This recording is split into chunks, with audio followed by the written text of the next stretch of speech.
Imagine a man weaving through the neon-lit streets of Dubai at midnight, his tailored suit brushing against oblivious tourists and merchants closing up shop for the night. He pauses at a crosswalk, lights a cigarette, and exhales into the humid air, completely unaware that microscopic chemical particles have already bonded to his skin, his clothes, and even the leather of his briefcase, turning his body into a living beacon for hunters who have tracked him across continents without him ever sensing their presence. This was no ordinary Mark. He was the invisible architect behind bombings that tore through markets and buses, funneling millions from shadowy donors into the hands of those who turned cities into graveyards, and now Mossad had decided that his trail of blood money would lead straight to his end.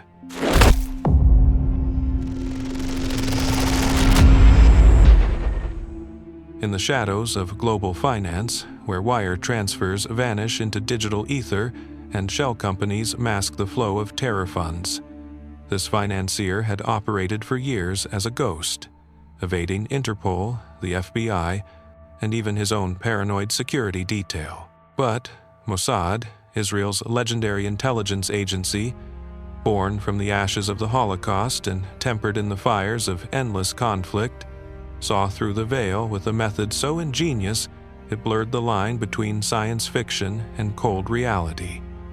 Chemical markers, invisible inks of retribution that clung like a curse. Tonight, as he slipped into his luxury hotel, the trap was set, a symphony of patience and precision about to unfold, proving once again that, in the world of espionage, the deadliest weapons are often the ones no one can see.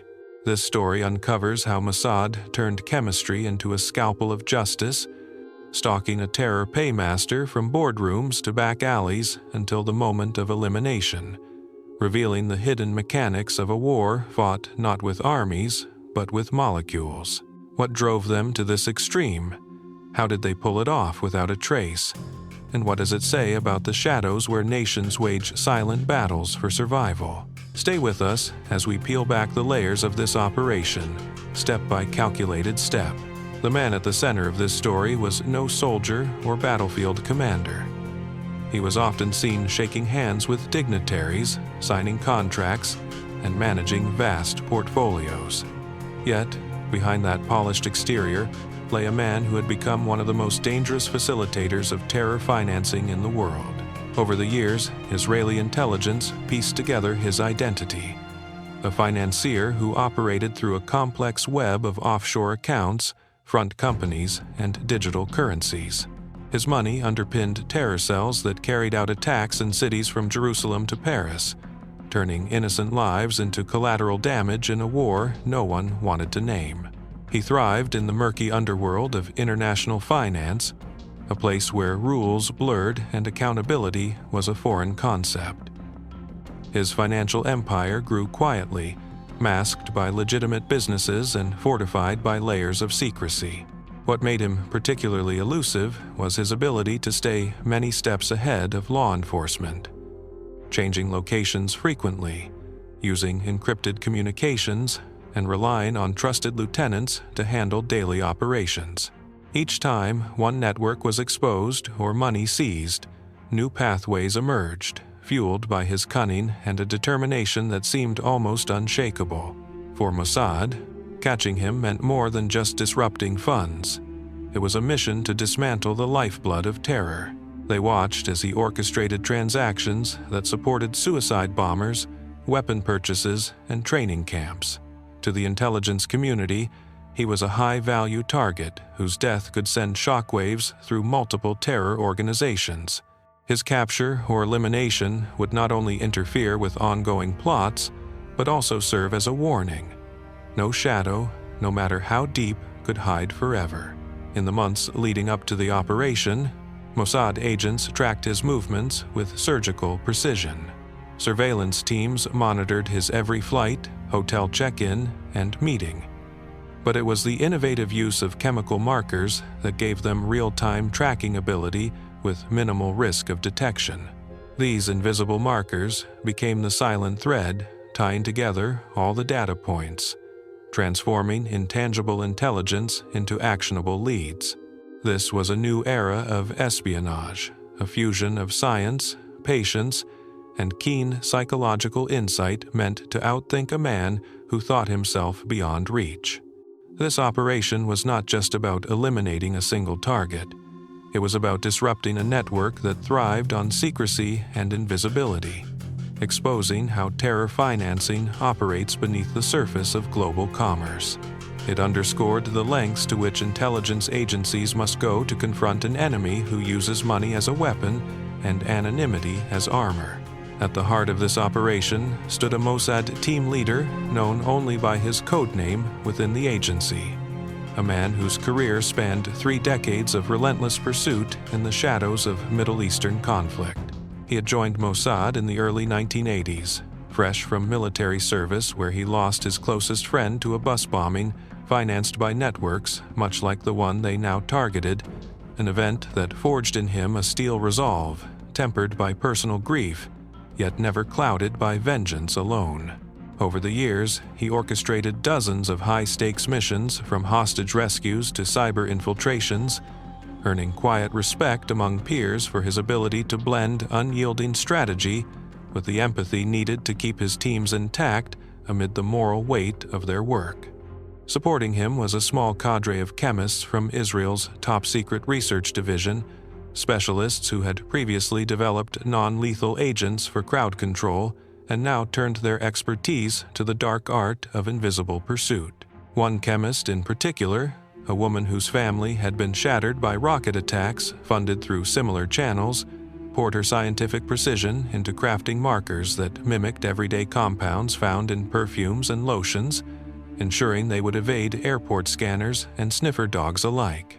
Their collaboration was born not just from duty, but from a shared understanding that every dollar traced back to this financier represented lives stolen in crowded streets, driving them to innovate beyond conventional surveillance in a world where cameras and satellites often fell short. These architects operated from a nondescript safe house outside Tel Aviv, poring over satellite imagery, financial ledgers intercepted from hacked servers, and psychological profiles built from years of intercepted communications. The team leader instilled in them a mantra of calculated patience, reminding operatives during late-night briefings that rushing a ghost like this financier would only scatter the network further, while meticulous planning could unravel it entirely. What bound them was not blind patriotism, but a profound recognition of the human cost on the other side, the faces of victims that flashed across intelligence briefings, serving as silent fuel for their determination to bring precision to a war defined by chaos. As preparations intensified, tensions within the team surfaced in quiet moments, with the leader confiding to his chemists about the toll of past operations where targets slipped away, leaving operatives haunted by what-ifs. Yet, this mission reignited their purpose, transforming individual scars into collective strength, as they refined the markers through countless tests on mannequins and volunteers to ensure flawless adhesion and detection. In them burned a quiet rage against the faceless evil that profited from suffering, channeled into a blueprint that would turn science into the ultimate hunter. Their arc culminated in the green light from Mossad's highest echelons, a nod that validated years of groundwork and personal sacrifice, setting the stage for a hunt that would test not just their skills, but the very limits of what justice demanded in an unforgiving world. In the sterile confines of a classified laboratory nestled deep within Israel's Negev desert, the chemists began their work by dissecting the everyday realities of international travel and high society mingling, determining that any tracking agent must mimic innocuous substances like aftershave or fabric softeners to pass undetected through the gauntlet of security protocols that shielded their target.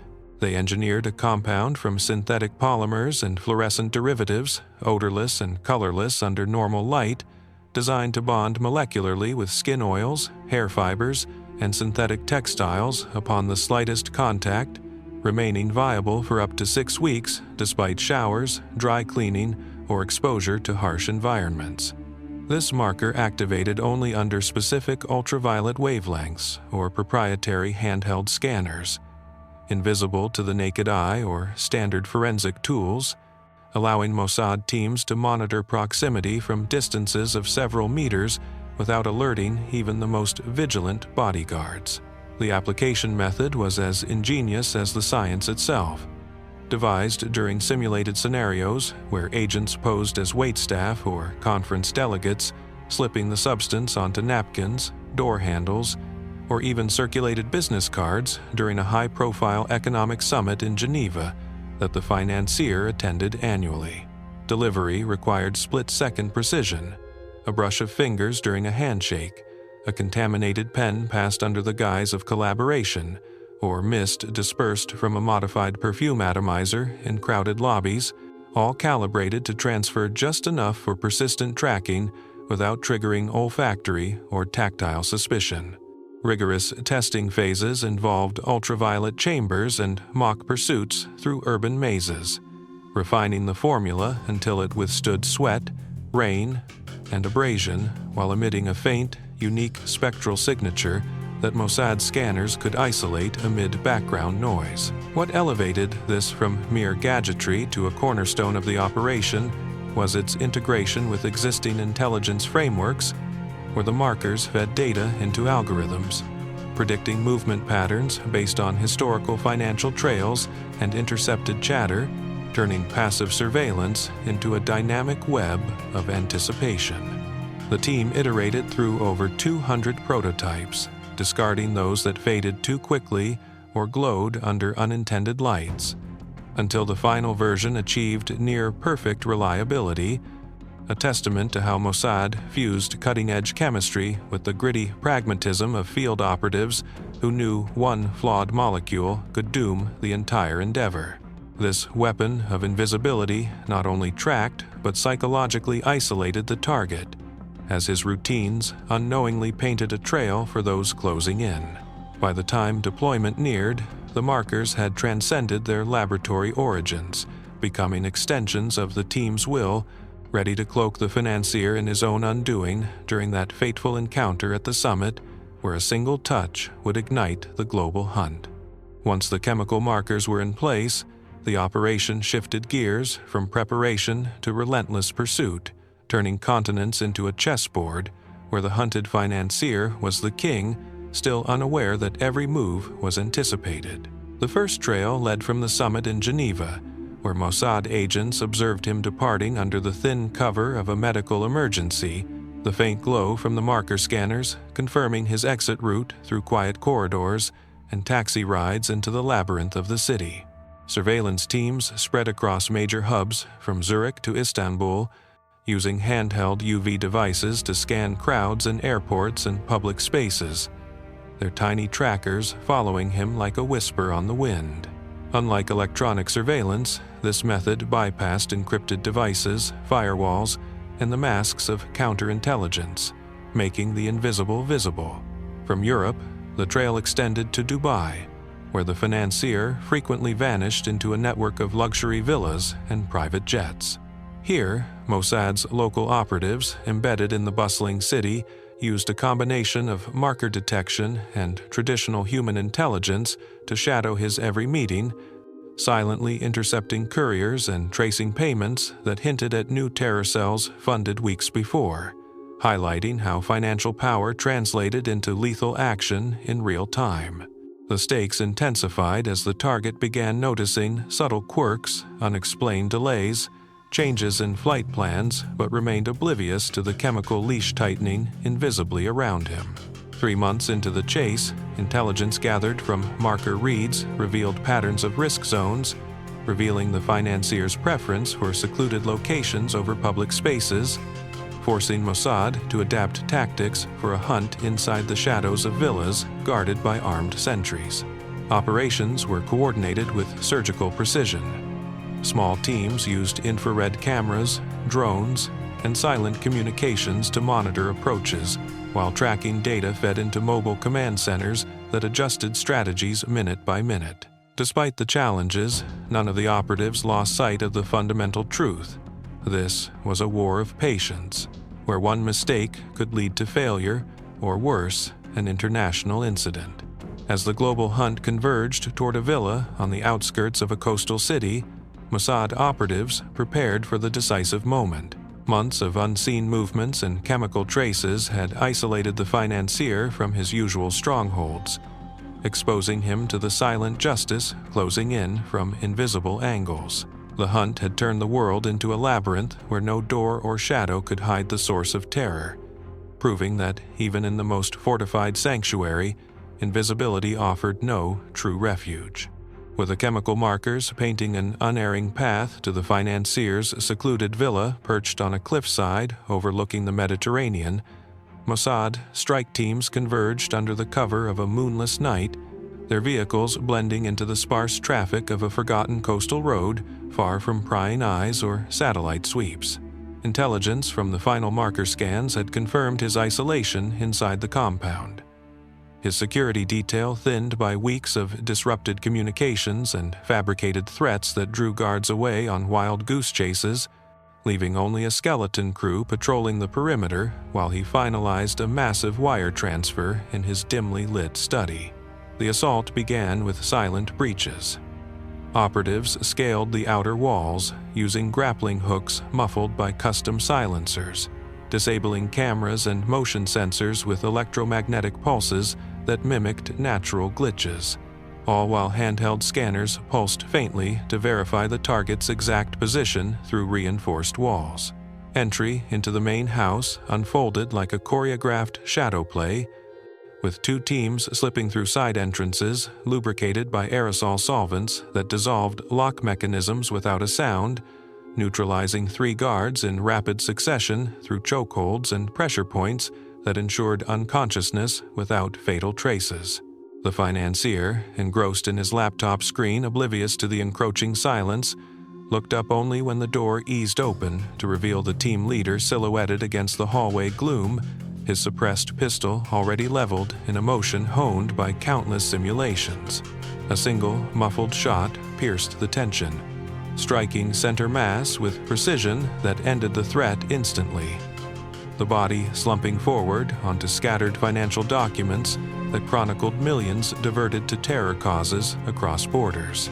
Exfiltration commenced within seconds, operatives vanishing into the night with forensic countermeasures deployed to erase footprints, fibers, and digital echoes, while a secondary team staged a gas leak diversion to mask any residual anomalies for responding authorities.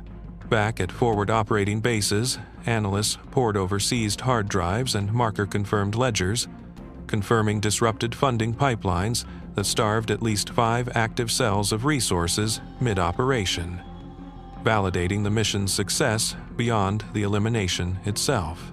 In the quiet aftermath, as dawn broke over the villa, now cordoned by confused locals, Mossad command centers registered the op as clean, a testament to how invisible preparation culminated in decisive finality.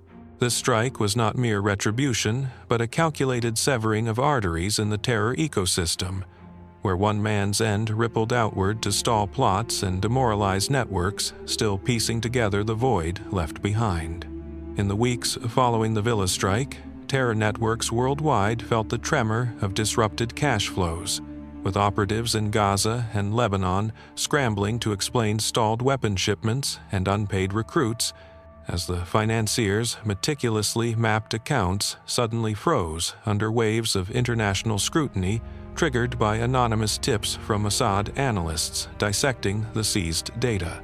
Funding for at least 7 planned attacks evaporated overnight. From car bombs in crowded markets to cyber intrusions targeting Israeli infrastructure, forcing groups to dip into emergency reserves that exposed vulnerabilities long hidden by his financial wizardry. Intercepted communications revealed panic among mid-level handlers, who whispered of a ghost hunter picking off their paymasters one by one, sowing distrust that fractured alliances built over years of shared ideology and profit.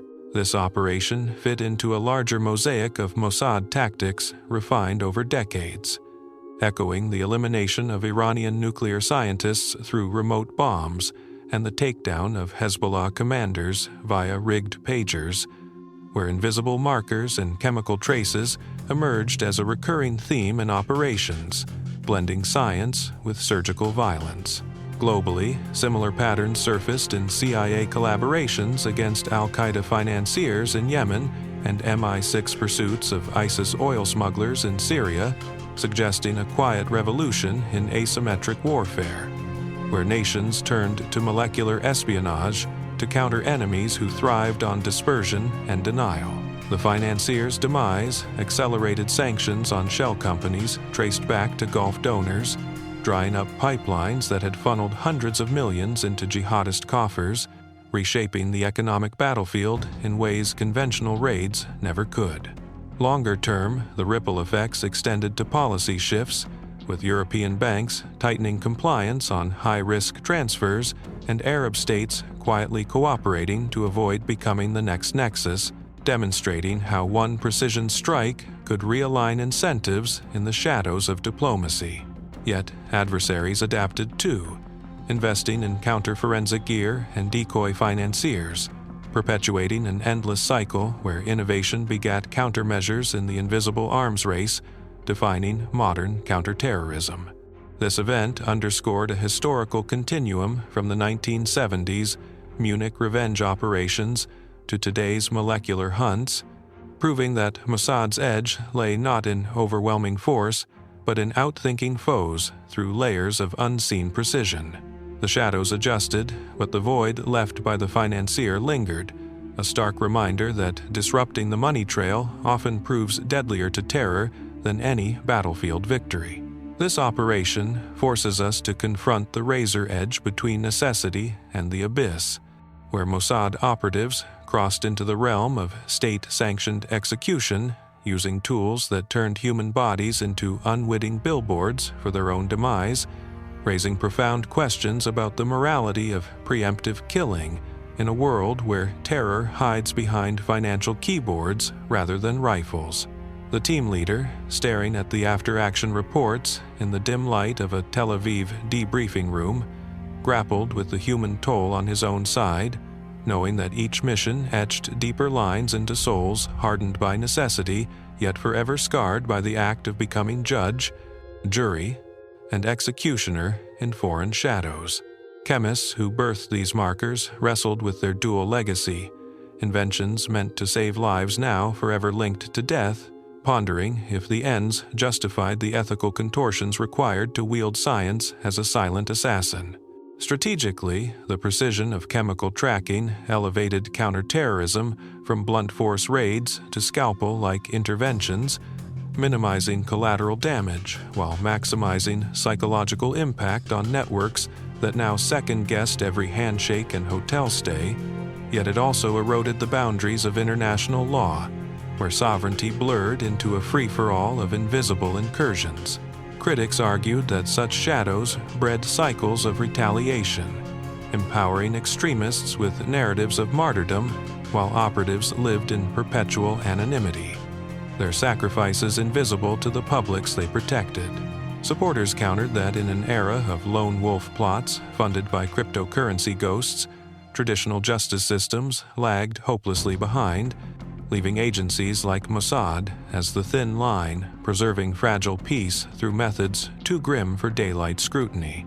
Reflecting broader patterns, this mirrored historical precedents from the Cold Wars. Poison-tipped umbrellas to drone strikes guided by facial recognition, each advancement in espionage technology demanding society redefine acceptable costs in the pursuit of security. Did these molecular hunts safeguard freedom or inch nations toward a surveillance dystopia where chemical leashes could ensnare anyone deemed a threat? The answer eluded easy grasp, residing in the uneasy balance where moral gravity weighed against survival imperatives, compelling even the architects to question if victory in the shadows preserved humanity or diminished it. Ultimately, operations like this illuminated the unforgiving calculus of endless war, where justice wore the face of calculated ruthlessness, protecting the light at the price of lingering in darkness. Dawn breaks over a quiet street in Tel Aviv, where the team leader sips coffee at a corner cafe, blending seamlessly into the morning rush of commuters and schoolchildren, The storm of the operation faded into memory as ordinary life reclaims its rhythm. Agents disperse back into civilian roles, chemists return to unclassified research, and the world turns unaware of the invisible battles that kept it spinning. In this calm after the shadows, the weight of their work settles quietly, a reminder that true guardians often vanish into the everyday. What do you think? Does the precision of such operations justify the moral shadows they cast, or does it push us too far? Drop your thoughts in the comments below. Like if this untold story gripped you. Subscribe for more deep dives into the hidden world of espionage, and hit the bell so you never miss the next revelation from the front lines of invisible warfare.